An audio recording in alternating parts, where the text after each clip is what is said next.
Once Master Roshi, Deza, Goku, and Chi-Chi arrive on Papaya Island, they quickly make their way towards the tournament grounds. When they arrive, he signs Goku and Chi-Chi up to enter the tournament. Before the qualifying rounds begin, he gives each of them a martial arts uniform to fight in. As a brief side note, before getting into the tournament, I changed it slightly to make it a more interesting tournament. With some of my plans for later tournaments, the heroes might end up taking up half of the roster. So, I plan to extend those tournaments to have one more round and a total of 16 fighters. Just to match those later tournaments, I'm doing the same thing of expanding this tournament. Something to mention about the 20th World Martial Arts Tournament is that besides King Chappa, we don't know any of the fighters in it. With Goku, Chi-Chi, Jackie Chun, and King Chappa in it, that means there are 12 gaps for other fighters. Again, so this was a last minute change, and since the artist I work with is working on another commission of mine, I don't have art of them, but I did have an idea for them. When Toriyama was making the original Dragon Ball, he stated many of the things in it had a Chinese influence since his wife liked those kinds of things.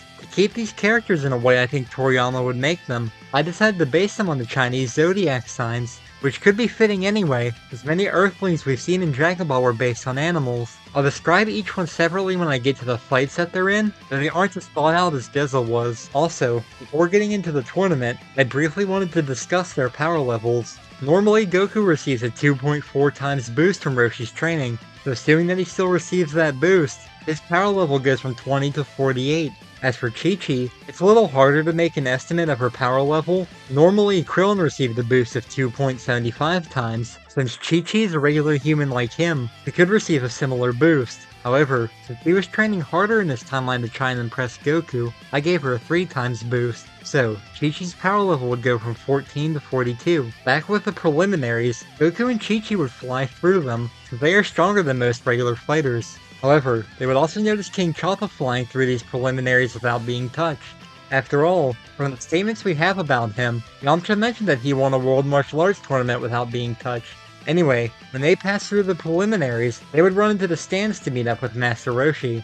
He congratulates them on winning, but when it gets close to the time to go and draw lots for the main tournament, Goku and Chi-Chi would hurry there. For some of the fights, I set them up on what I thought would fit thematically, but for most of them I used a random number generator. This is where I'll mention the names of the characters, which I use the Japanese words for the animals the zodiac signs are as their names. Match 1 is Jackie Chun vs Suzoku, who is based on the rat. Match 2 is Ondori vs Hebi, with Ondori being based on the rooster and Hebi being based on the snake. Match 3 is Usagi vs Chi-Chi, and Usagi is based on the rabbit. Match 4 is Inu vs Yushi, with Inu being based on the dog and Yushi being based on the ox. Match 5 is Buta vs Ryu, with Buta being based on the pig and Ryu being based on the dragon. Match 6 is Goku vs Saru, and Saru is based on the monkey. Match 7 is Yagi vs Tora, with Yagi being based on the goat and Tora being based on the tiger. Lastly, Match 8 is Uma vs King Chappa, with Uma being based on the horse. When it comes to the first match between Jackie Chun and Suzoku, it could be a tricky fight for Jackie Chun.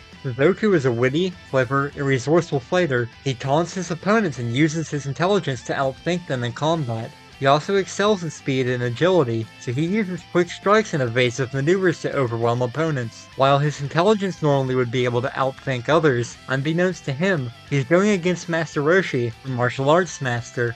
Jackie Chun would test out his power at first, to see what he could do, but he would easily be able to outspeed Suzoku, thus knocking him out of the ring. For the second match between Ondori and Hebi, Ondori is always energetic, confident, and proud. He is cocky though, so he will strut around the arena as if he owns it.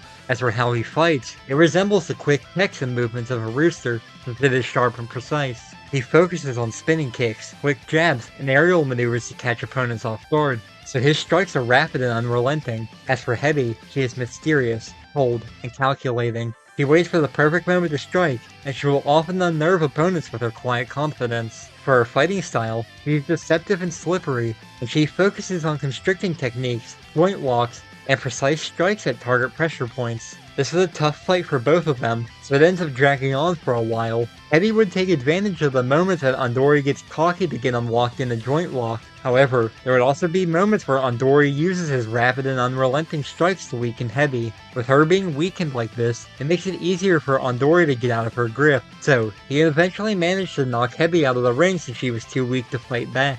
Next is the third match, which is between Usagi and Chi-Chi. Usagi is optimistic, playful, and quick-witted. She enjoys teasing her opponents, but beneath her cheerful demeanor is a strategic and cunning mind. She is also an acrobatic and graceful fighter that utilizes evasion and agility in their fighting style. She'll dodge attacks with fluid movements and use light but rapid strikes to wear down their opponents. She's also known for using a jump and kick style reminiscent of a leaping rabbit. When going against Chi-Chi, she might struggle against Usagi at first. Her light and rapid strikes would catch her off guard at first, since it makes her hard to catch. However, I think Chi-Chi would use more of her tactical skills that she learned from her father and Master Roshi. While using the defensive techniques she's learned, she would look for an opening in Usagi's defenses. Her opportunity comes when she uses her jumping kicks, if she leaves herself open. This allows Chi-Chi the chance to quickly strike before her kick lands, and before letting her recover, he follows up on this attack to knock Usagi out of the ring. The next match, which is the fourth match, is between Inu and Yushi. Inu is protective, loyal, straightforward, and tenacious. He fights with a sense of duty and is always willing to defend the weak. He never backs down from a challenge. His fighting style combines a ferocious offense and a guard dog-like defense. He's known for his aggression and his way to bounce back quickly after taking hits. As for Yushi, he is calm, stoic, and patient. He remains unfazed in battle and prefers to let his strength do the talking. For his fighting style, he is a powerhouse with incredible endurance and strength. He relies on his brute force and grappling techniques. He can take a lot of hits before going down, and his strikes are slow but devastating. In their fight, Inu overestimates his own ability to bounce back after taking hits, so he doesn't attempt to dodge Yushi's attack. This means when his devastating blow does land on Inu, it weakens him greatly. The more he is weakened, the easier it becomes for Ushi's slow attacks to hit him. So, even if Inu planned to try and dodge his next attacks instead of taking them head on, he might not be fast enough to do this anymore. This allows Yushi to eventually get the win by knocking out Inu. Next is match 5, which is between Buddha and Ryu. Buddha is friendly, easygoing, and surprisingly humble.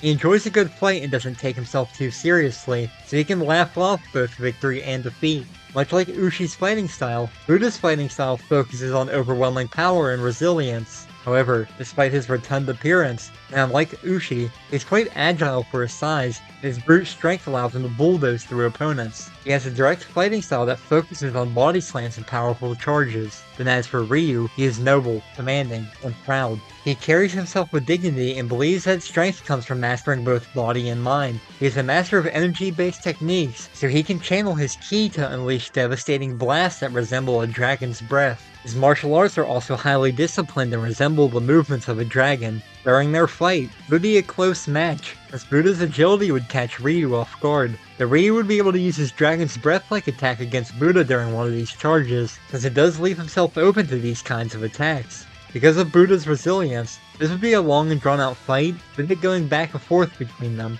Since Ryu is focused on mastering both his body and mind, however, I think he would be able to come out on top by wearing Buddha down and knocking him out of the ring. Then for the sixth match, which is between Goku and Saru, Saru is mischievous, cunning, and always smiling. He loves to keep his opponents guessing and he treats every fight as a game. For his fighting style, he is an unpredictable and playful fighter that uses acrobatics, feints, and trickery to confuse his opponents. He is quick on his feet and will use unorthodox techniques to gain the advantage, like flipping off walls or different items in the environment. As for their fight, it would likely be a very high-energy fight, but Goku still is somewhat energetic. However, his attacks and movements are also slightly more restrained from being taught to be more responsible by Grandpa Gohan, the Ox King, and Master Roshi.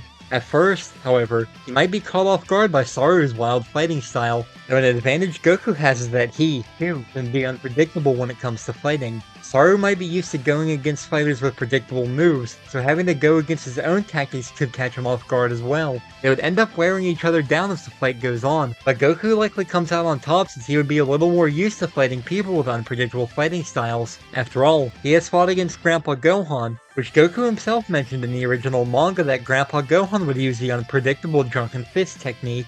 After this is match 7, which is between Yagi and Tora. When it comes to Yagi's personality, she is patient, wise, and gentle. She relies on her serene mindset in battle and prefers to let her opponents wear themselves out. Her fighting style is soft and fluid. Instead of directly confronting them, she relies on redirecting the opponent's force. So, she excels in defensive techniques and often uses her opponent's momentum against them. As for Tora, he is proud, bold, and fearless. he also has a strong sense of honor, but he can be overconfident in his abilities as well. His fighting style is ferocious and aggressive, with it being based on tiger claws and fast, brutal strikes. His style is mostly based on offense, as he uses wide, powerful slashes and lunges to intimidate and overpower his opponents. So, in their fight, his fighting style can actually work to Yagi's advantage. Since he uses wide slashes and lunges, this leaves himself open to allow her to use his momentum against him. This would allow her to move out of the way of his attacks and hit him with a quick counterattack. The more this happens, the angrier he would get, and his overconfidence would start to show. He didn't think he would be losing to someone like her, which, by extension, the more overconfident he gets, the worse his performance in the fight becomes. He would eventually wear himself out against her destructive techniques, and she'd knock him out of the ring. For the 8th and final match of the first round, it is between Yuma and King Chappa. Yuma is free-spirited, independent, and determined. He's a lone wolf that refuses to be restrained or held back. He is always pushing forward. For her fighting style, it is fast-paced and focuses on powerful charges, along with her being a master of kicking techniques, as she can unleash a powerful flurry of kicks. Even with her speed, though, it might not work well against King Chappa. As mentioned earlier, King Chappa was mentioned to make it through this tournament without being touched by using the 8-arm fist technique. This allows him to move fast enough to block all of Uma's kicks, since she can't keep up with his speed. She would be knocked out of the ring before she fully understood what happened, but she didn't expect him to be that fast. This brings us to the second round of the tournament. The first match of this round, which is the 9th match overall, being Jackie Chun vs Andori. The 10th match is Chi-Chi vs Uchi, and the 11th match is Ryu vs Goku. As for the last fight of this round, the 12th match is between Yagi and King Chappa. Jackie Chun and Andori would then enter the ring, and the match began shortly afterwards. While Andori might be able to get some good hits in by using his aerial maneuvers, this showing off might be his downfall. Jackie Chun would eventually be able to notice openings in his attacks and use them to his advantage. In his typical style, though, he would use this as a way to teach Andori a lesson after he knocks him out of the ring. He would advise him not to show off, since he leaves himself open when he does. Then as for match 10, which is between Chi-Chi and Uchi, this would be a longer and closer match than the last one. However, Chi-Chi might have an advantage in this fight,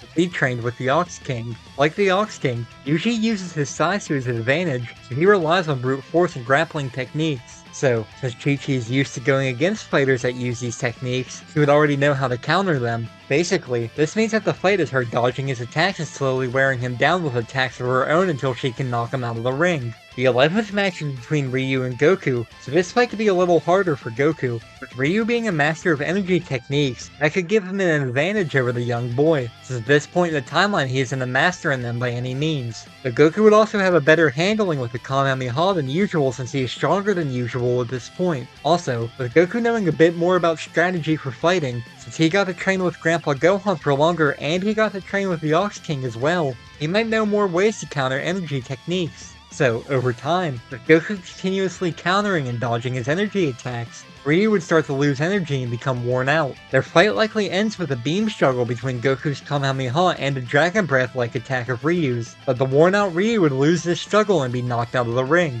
This brings us to the 12th match, which is the final match of round 2, and it is between Yagi and King Chappa. Since Yagi likes letting her opponents wear themselves out and to use defensive techniques, she might hold out a little longer against King Chappa. However, he would still use his 8-arm fist technique, which would easily break through Yagi's defense. So, he is easily knocked out of the ring with her never landing a hit on King Chappa. This brings us to the third round of the tournament, with the first match of this round, and the 13th match overall, being between Jackie Chun and Chi-Chi. Then the 14th match, which is the final match of this round, is between Goku and King Chappa. For the 13th match between Jackie Chun and Chi-Chi, he would likely suppress himself to take on Chi-Chi. After all, he would want to test the student's power, even though she doesn't recognize him as Master Roshi. In their fight, she would give it her all, but she obviously couldn't overpower him. Like with his fight against Krillin in the original, he would likely dodge all of her attacks. Since she is young at this point, this would likely frustrate the young girl. The more frustrated she gets, the sloppier her fighting would become. Soon enough,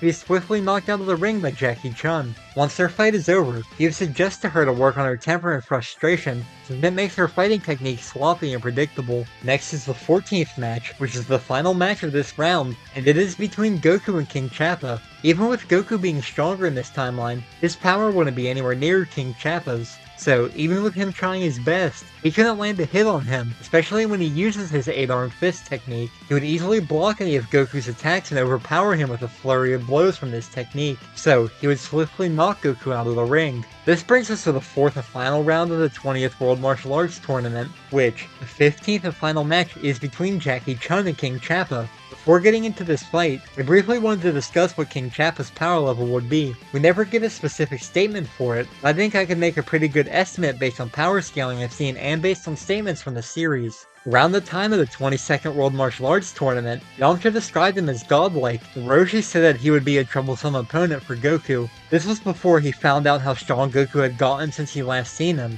though. The last time he seen Goku before that tournament was in the Fortune Teller Baba Saga, after Goku finished his training with Korin. Based on power scaling I've seen, Goku's power level was estimated to be around 126 at that point. Roshi only mentioned that King Chappa could be a troublesome opponent for Goku, not himself. So, this likely puts King Chappa above Goku's power level of 126 and below Roshi's stated power level of 180. I chose to put King Chappa's power level during the 22nd World Martial Arts Tournament at 140, so he might be lower than that at the time of the 20th World Martial Arts Tournament. I'd estimate that his power level is about 120. Regardless, after they both entered the ring, Jackie Chun wouldn't suppress himself as King Chappa was stronger than anyone else in the tournament. This fight could be a shock to King Chappa, since he was used to not getting hit by his opponents. Roshi would easily be able to land a hit on him, even when he uses his 8-armed fist technique. Roles might be reversed here, so King Chappa might not be able to land a hit on Master Roshi, so he would basically be getting a taste of his own medicine in this fight as their fight goes on.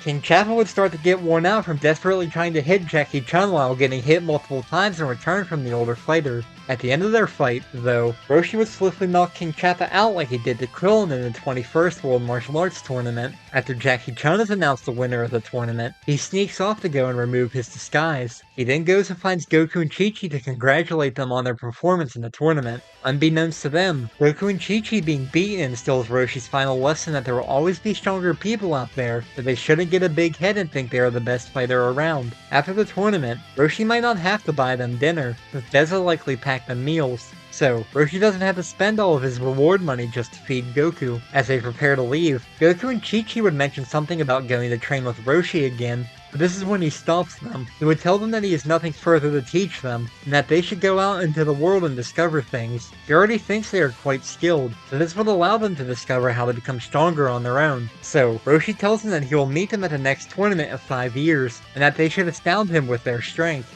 Goku and Chi-Chi then run off together to go and start whatever their next adventure may be. After they ran off, Deza would ask Roshi if he should have to do the same things he makes his students do so that they don't surpass him. With that said, Roshi reluctantly agrees and begins to run back towards Kame House, while Deza gets on the plane as was originally planned.